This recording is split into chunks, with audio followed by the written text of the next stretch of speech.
እኔ ኢትዮጵያ ቀውስ ውስጥ እንድትገባ አልፈልግም። እኔ ለዛ ነው የደወልኩልህ። የሚነግሩህ ነገር ሁሉ እውነት አይደለም። አሁን ብትጠይቀኝ የት ነህ ብትለኝ እኔ ድንበር ላይ ነኝ፣ አልነግርህም የት እንዳለው። ግን አንተም ታውቃለህ፣ ሌሎችም ያውቃሉ፣ ጠላቶቻችንም ያውቃሉ። ድንበራችን እየተጠበቀ ነው፣ ክብራችን እያስጠበቅን ነው፣ የውስጥንም እያሸነፍን እየጨረስን ነው። አሁን በቃ መሳይ ጋዜጠኛ ብቻ አይደለም ነገሮችን ፒስፉሊ መፍታት ይችላል የሚለው ነገር ለማስተላለፍ በቃ የሆነ ነገር አድርግ አንተ። በቃ ሰላም እንፍጠር፣ እንነጋገር። ለመነጋገር ባይዘው ችግሩ ምን መሰለህ እንዳለ እዛ አሁን ፋኖ የምትለው በሙሉ በየአቅጣጫው የተደራጀ ነው። መሪ የለው ምን የለው። ከማን ጋር እንደሚነጋገሩ ግልጽ አይደለም። እነሱ ኤርትራ ሄደው ነው ከኤርትራ ጋር ነው የሚነጋገሩት። ኤርትራ አይዶን ነው የሚያዋጣቸው ከሆነ ለማንኛውም እስቲ እንደዋወል። በጣም ጥሩ ነው። አትሊስት በቃ ፌር አይነት ነገር አድርገን ነገሮችን ፒስፉል እንዲፈቱ እንስራ።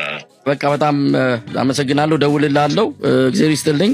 ሜጀር ጀነራል ተስፋዬ አያሌው በአብይ አህመድ መከላከያ ሰራዊት የዘመቻ ዋና መምሪያ የኃይል ስምሪትና ክትትል መምሪያ ኃላፊ ነው። ከ3 ሳምንት በፊት ከማላውቀው ቁጥር በድንገት ስልክ ተደውሎ አነሳሁት። ጀነራል ተስፋዬ መሆኑን የገለጸልኝ ከወዲያ ማዶ ያለው ሰው የቀድሞ ትውውቅን መነሻ በማድረግ በግሉ እንደደወለልኝ ነገረኝ። በድምፅ አውቄው ስለነበረ ሰላምታ ተለዋወጥን። ለምን እንደፈለገኝ ባይገባኝም ከቅርብ ጊዜ ወዲህ የአብይ አህመድ አገዛዝ በሚዲያውና በአክቲቪዝሙ ዘርፍ የሰላ ትችት የሚያቀርቡ አገዛዙን የሚያጋልጡ መረጃዎችን የሚያወጡ ጋዜጠኞችንና አክቲቪስቶችን በጥቅም እየደለለ እያግባባ ከተቻለ ደጋፊው ማድረግ ካልሆነም ዝም እንዲሉ መጠነ ሰፊ ዘመቻ መክፈቱን ሰምቻለሁ። በዚህ ዘመቻ ተጠልፈው የተወሰዱ ከሀገር የተሰደዱበትን ምክንያት በምስር ወጥ ቀይረው በአብይ አህመድ ለቀረበላቸው ጥቅም እጅ ሰጥተው አሰላለፋቸውን ከብልጽግናው አገዛዝ ጋር ያደረጉ ጥቂት የማይባሉ ጋዜጠኞችና አክቲቪስቶች መኖራቸው የሚታወቅ ነው። ሲረግሙትና ሲያብጠለጥሉት የከረሙትን ስርዓት ምንም አይነት ለውጥ ሳያደርግ ሳንቲም ኪሳቸው ስለሸጎጠላቸው ብቻ ተገልብጠው በውዳሴና ሙገሳ መጠመዳቸውን እየታዘብን ባለንበት በዚህ ሰሞን ነው እንግዲህ የሜጀር ጀነራል ተስፋዬ አያሌው ስልክ ወደኔ ተደወለው። እየቀዳሁት እንዳለ በእርግጥ ጀነራሉ አያውቅም፣ አላስፈቀድኩትም። በአንድም ይሁን በሌላ ለጊዜው ምክንያቱንና መንገዱን ባላወቅኩበት ሁኔታ የድምጽ ቅጂው ሌላ ሰዎች ዘንድ ደርሶ እጅግ አሳሳችና አደናጋሪ በሆነ መልኩ ተቀነጫጭቦ በማህበራዊ ሚዲያው ላይ እንዲሰራጭ ተደርጓል።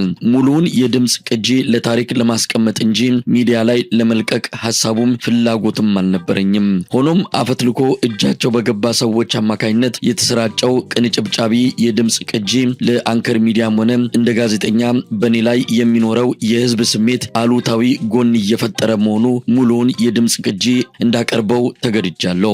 በመሆኑም አንድም ነገር ሳይቆረጥ ሳይስተካከል ምንም አይነት የቴክኖሎጂም ሆነ ሌላ ነገር ሳይገባበት እንዳለ እንደወረደ የሁለታችንን ምልልስ እንድትከታተሉ እንጋብዛለን። መልካም ጊዜ። እንዴት ተገኘ ዛሬ ታዲያ?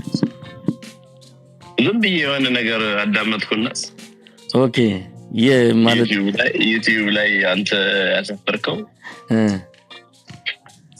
እና ዝም ብዬ አሰብኩና የድሮን አሰብኩትና የሚጋጭ ሆነብኝና ምን ነው ይሄ ልጅ አልኩኝ። ምንድነው እሱ? ድሮ አንተና እኔ እየተገባባን ማርሻል ጋር እየተገባባችሁ የምታወጡትና አሁን ትንሽ ያላለም በቃ የሆነ ትንሽ ጫፉ የለቀቀ ሲሆንብኝ እንደ ልጅ እንደማን ሊገናኝ ቆረጠው። የተወሰነ ሊቃወም ይችላል፣ ሊቆጣ ይችላል፣ ግን መጨረሻችን የትም አንሄድም፣ እንገናኛለን። አንተን የተመለከተ ነው አይደለም? እኔ የተመለከተ አይደለም። ዝም ብሎ አጠቃላይ ያለው ሁኔታ ነው እንጂ ስማ ምን አሁን እኮ መስመሩም ድንበሩም የለም ቀለሙም ለቋልና አሁን እንዲሁ ጫፍና ጫፍ ባለ ሁኔታ ውስጥ ነው የምንተያየው ከስርዓቱ ጋር። አይ እናስተካክለው በእናትህ። ለምን መሰለህ እኔ እሰማሃለሁ፣ ትሰማኛለህ፣ ነገሮችን ማስተካከል እንችላለን። እስከ መቼ ድረስ የማይሆን ነገር እየተወራወሩ መኖር ጥሩ አይደለም። በቃ ይበቃል። እኔ ነገሮችን ሴትል ላድርግ፣ በቃ አንተ ተው በቃ ወደኔ ማለት ተስፋዬ እንደዛ ነው። እውነቴን ነው የምልህ ምንም አይጠቅምም። ምኑ ነው የማይጠቅመው? እስቲ ንገረኝ። አሁን ለምሳሌ አሁን የውሸት የሚልኩልህ አንተ እውነት አድርገህ ስታቀርብ ምኑ ነው ሲወሰድ እየተጎዳ ያለው? ምኑ ነው የውሸት? እስቲ እንደው የሆነ ይሄ ውሸት ነው ለምሳሌ ኦነግ ሸኔ አሁን ዛሬ ሰሞት ኦነግ ሸኔ የገባችው ነው ያለቀ ነው አዳበርጋ ላይ እንደዚህ ያለቀ ይሄን እንደዚህ ደመሰሰን የሚሉት የሌለ የውሸት ሪፖርት ነው የነገሩ በቪዲዮ እኮ አለ እሱ ነገር በቪዲዮ አለ እኮ በቪዲዮ የተለቀቀው እዛ ሳይሆን ሌላ ቦታ ቀደም ብሎ በኦልሞስት መቼ መሰለህ ኃይለማርያም እያለ የነበረ ሁኔታ ነው ቪዲዮ የቆየ ነው ስለማቀው ይሄ ግን ደበረት ብለው የወጣው ውሸት ነው አሁን ሰኝ ቀድሞ ነው እየሰጠ ባለው ያባረር ነው ምናምን ያለው ውሸት ነው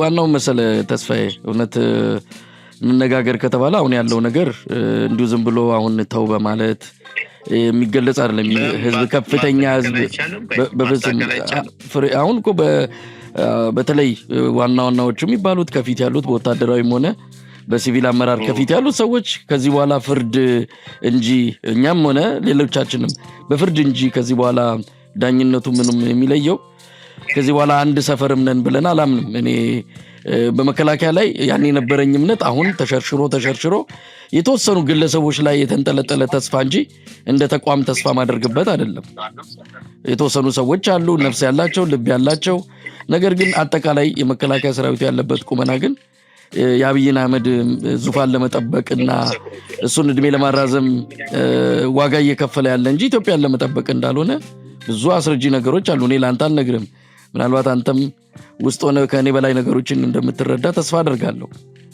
ግን አሁን ነገሮች አልፈዋል እኔ ደግሞ መሰለ ነገሮችም አልፈዋል እንዳልከው አሁን ደፍር የደወልኩልህ በቃ የመጣ ያለውን ነገር ላፍረዳው ከሚል ነው አሁን በሚዲያ የሚነግሩ ተጨባጭ እና መሬት ላይ ያለው ሪያሊቲ አንድ ስላልሆነ ሰራዊት ውስጥ የነበረው አንተ ያለው ከበሬታ ደግሞ የማይሆን ነገር ሲቀርብ ትንሽ ሚዛና የሆነ ነገር ቢሆን ሁለተኛ ድፍን ያለ ጥላቻ ከሚሆን ከዚህ ግን ኦልሞስት የነበረን ድጋፍ ስለሚታወቅ ወያኔ አንፃር አሁን የተፈጠረ ነገር የለም አንተ ደግሞ ዘረኛም አይደለም ሚዛናዊ ድጋፍ ነበር የምታደርገውና ነገሮችን በሚዛን ብትመለከታቸው ጀነራል ተስፋዬ አሁን እኮ እውነት ለመናገር አሁን ያለንበት ስቴት ኦፍ ማንተና አስተሳሰብ አሁን ያለንበት ቁመና አሁን በመተለው ደረጃ አይደለም እኔ አሁን ለምሳሌ ከወያኔና ከብልጽግና በትለኝ እኔ ሁለቱን ላወዳድር የምችልበት አይደለም አሁን የደረስኩበት ድምዳሜ እንደውም በተሻለ ወያኔ ይሻላል አንተ ወያኔ ኢትዮጵያ ጨምድዶ ያዘ ለዚህ ሁሉ መከራ በቃን ወያኔ እንደሆነ በደንብ እረዳለሁ አትሊስት ግን ሰው ሰላም ነበረው ከመቀሌ እስከ ሞያሌ ከጅጅጋ እስከ ወለጋ በሰላም ወጥቶ የሚገባበት ነግዶ የሚገባበት ጭቆናው አለ ነፃነት ማጣቱ አለ ፍትህ ማጣቱ አለ ግን በህይወት የመኖር አሁን እኮ ኢትዮጵያ ቀውስ ውስጥ ነው ያለችው ስርዓት አልበኝነት የምትስፋፋው ለዚህ ደግሞ ዋንኛ ተጠያቂው ደግሞ የስርዓቱ መዋቅር መሆኑ ይሄ ምንም እውነት ያደባባይ እውነታ ነው ጀነራል ተስፋዬ በዚህ እንኳን መከራከር የሚገባ አይመስልም ልንገር እኔ ከኔ በላይ ስለዚህ ሀገር ስላለው ጸጥታ ሁኔታ የሚያቀለም ታውቃለህ እኔ ውስጥ ነው ያለሁት የሚወራው ሁሉ ውሸት ነው ኢትዮጵያ ሰላም ናት በምንድነው እስቲ ሰላም ምንድነው እሺ ውጪ አሁን ፋኖ ሰኔ ምናምን እያለ የሚያወራው just making business ነው እናንተ ደግሞ ዛውጭ ያለውን ነገር መቀበል የለባችሁም እንዳለ እስቲ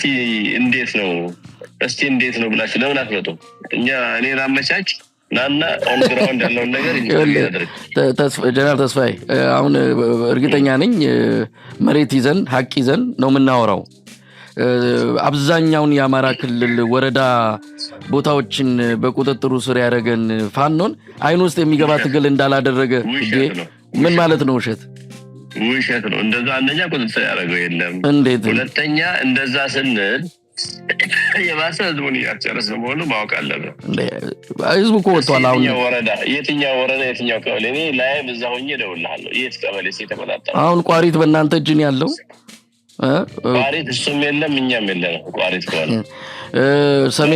ሰሜን ሸዋ በርካታ ወረዳዎችን የሚያስተዳድሩት ሰሜን ሸዋ ሙሉ በሙሉ በመከላከያ እንግዲህ 100% ነው የምነግርህ። በየወረዳው ሰው ሰጣለሁ ከፈለክ ነው። አይ እኛም እኮ መረጃዎች አሉ። ወደዚህ ነገር ባንገባ እኔ ምልህ አንተ ከዚህ በፊት ሚዛን አይነ ኖ አብይ ጥሩ ነገር የምታወራ ነበር። ኖ ትልቅ ስህተት ነው የሰራሁት። እውነት ለመናገር በህይወቴ የሚጸጽተኝ በአብይ የሚባልን ሰው ለአንድ ቀን መደገፌ ራሱ ትልቅ ስህተት። ምናልባት ኢትዮጵያ ላይ ኃጢአታችሁን ተናዘዙና ንስሐ ገቡ ቢባል መጀመሪያ የምናዘዘው ከዚህ ሰውዬ ጋር አንድ ቀን ቆሜ ድጋፍ የሰጠውበት ያንን ቀን ነው መረግመው። እውነቴን ነው የምልህ። ይሄ ሰውዬ በኢትዮጵያ ፖለቲካ ክስተት ላይ መምጣት ያልነበረበት ከመጣም ደግሞ ቶሎ መሸኘት የነበረበት ሰው ነበር። ግን እድል ዕጣ ፈንታችን ሆነና በዚህ ሰው አሁንም እየማቀቅን ያለንበት ሁኔታ ነው። እውነት ለመናገር በዚህ ደረጃ ነው የምረዳው። እኔ አጋንኛው ከጥላቻም ተነስቼ ሳይሆን መሬት ላይ ያለውን የህዝብ እኛ እኮ መሬት ላይ ያለን ከውቅያኖስ ማዶ ስላለን አይደለም። መሬት ላይ ያለውን እያንዳንዷን ነገር በምናነበው ልክ በተረዳንበት ልክ እኔ ኢትዮጵያ ቀውስ ውስጥ እንድትገባ አልፈልግም። እኔ ለዛ ነው የደወልኩልህ። የሚነግሩ ነገር ሁሉ እውነት አይደለም።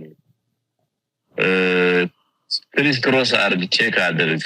በቃ ለመሰለ ያንተ የነበረን ተሰሚነት የሚያወርዱ ነገሮች ሲነግሩ ያን እንደ እውነት አድርገህ ስትዘግብ ክብርን ነው የሚቀንሰው። አይ ክብር እኔ እንደውም አሁን ያኔ የነበረኝ ክብር ከመንግስት ጋር ሆነን የነበረን ክብር እንደ ክብርም አልቆጥረውም።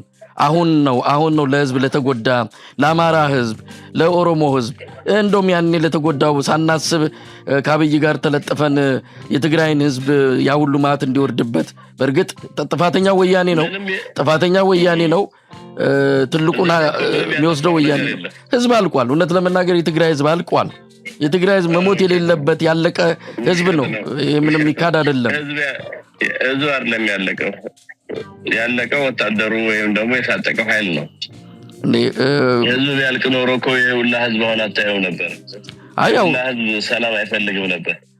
ጀነራል ተስፋዬ እውነትን ለመነጋገር እንደው አንተም እኔ ላንተና ቅን ልቦና ላላቸው መከላከያ ውስጥ ላሉ ኢትዮጵያ የመከላከያ ሰራዊት ጥሩ እውነት ይሆናል ብለን ተስፋ ያደረግንበት አንድ ወቅት ላይ ነበረ እንደናንተን አይተን። ግን እናንተም ያው የዚሁ ሰራዊት ተባባሪ የዚሁ የአብይ አህመድ የጥፋት መንገድ ተባባሪ ነው የሆናችሁት።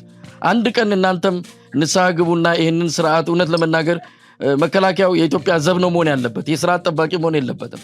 ኢትዮጵያውያን በአራቱም አቅጣጫ ድንበር እየጠበቃችሁ አይደለም። በአሁኑ ሰዓት ድንበር የሚጠብቅ ሰራዊት የላትም። የሰራዊቱ በሙሉ መንደር ነው የገባው። አለ በሳይ አንደኛ ኢትዮጵያን የሚጠብቅ አሁን ብትጠይቀኝ የት ለምትለኝ እኔ ድንበር ላይ ነኝ አልነግርህም የት እንዳለው። ግን አንተም ታውቃለህ፣ ሌሎችም ያውቃሉ፣ ጠላቶቻችንም ያውቃሉ። ድንበራችን እየተጠበቀ ነው፣ ክብራችንን እያስጠበቅን ነው፣ የውስጥንም እያሸነፍን እየጨረስን ነው። እያንዳንዱ ከኋላ ሀገራችን እንድትተራመስ የሚያደርግ ከውጭ ያለ ኃይል እኛ ሁል ጊዜ ቤት ስራ እየሰጠን መጥፎ አስተሳሰብ እንድንይዝ የሚያደርገን ጠላቶቻችን ናቸው። እናንተንም ከውጭ ያደራጃሉ፣ ውስጣችንም በፍጹም ተስፋዬ በዚህ እንኳን የእኛንም ትግል እውነት ለመናገር ምክንያት የሌለው በሌሎች የሚነዳ ማድረግም ከባድ ነው። እንትኑ እኮ ትልቅ እስካሁን ሚሊተሪ ለሚሊተሪ ነው አለ ኔጎሽዬሽን የሚደረገው። ለምን እናንተና የሚመለከተው የሚዲያ አካል ወርቀኛ ከመንግስት አኳያ ለምን ቁጭ ብለን የሆነ ቦታ የምትፈልጉት ቦታ ለምን አንናገር? ለምን አንፈታውም? ኢትዮጵያን አንድ እናርጋት፣ ኢትዮጵያን ሰላም እናርጋት። ሌላ ምን አለ? ቁልፉ እጁ ላይ ያለው ይሄ አብይ የሚባል ሰው ያለው አብይ አህመድ ከዛ ገለል ቢል እኔ አብይ አህመድ ባለበት ኢትዮጵያ አብይ አህመድ ባለበት የትኛውም ድርድር ኢትዮጵያ መፍትሄ ታገኛለች ብዬ አላምንም። ይሄ ሰውዬ ነው የኢትዮጵያ ችግር። ይሄ ሰውዬ ካልተወገደ በስተቀር በአንድም ይሁን በሌላ ከዛ ስልጣን ቦታ ዞር ካላለ ኢትዮጵያ ውስጥ ብንወያይ ብንሰለፍ ብንነጋገርም ትርፉ ድካም ነው። ይሄ ሰው እውነት ለመናገር ጤነኛም አይመስለኝም። ያ ብዙ ጊዜም እንደምንለው ጤነኛ ሰው አይደለም። አገሪቱን በእንደዚህ አይነት መከራ ውስጥ ከቶ 10 ሚሊዮን ሰው ዛሬ ተርቦ የመንግስታቱ ድርጅት ትናንት ያወጣው እኮ ሪፖርት ነው እሱ። ኮሪደር ልማት እንደዚህ አይነት ቀልድ እውነት ለኢትዮጵያ ህዝብ ይገባዋል?